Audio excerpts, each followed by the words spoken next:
राष्ट्रहित टाइम्स, राष्ट्रहितासाठी समर्पित news channel. Shirur तालुका आणि परिसरात चोरट्यांनी फसवणुकीचा नवा फंडा अवलंबला असून पत्ता विचारण्याच्या बहाण्याने महिलांचे दागिने लुटण्याच्या 2 घटना समोर आल्या आहेत। पुणे नगर महामार्गावरील सरदवाडी आणि शिरूरमधील जोशीवाडी येथे सायंकाळच्या सुमारास या चोऱ्या झाल्या।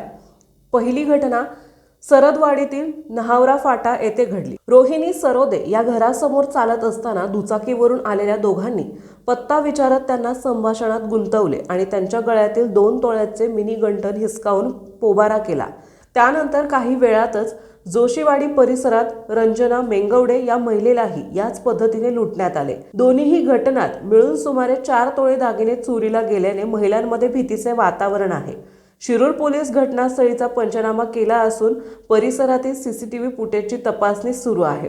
अज्ञात आरोपींविरुद्ध गुन्हा दाखल करण्यात आला असून महिलांनी अनोळखी व्यक्तीशी बोलताना सावध राहावे असे आवाहन पोलिसांनी केले आहे। नागरिकांनी परिसरात रात्र गस्त वाढवण्याची मागणी केली आहे।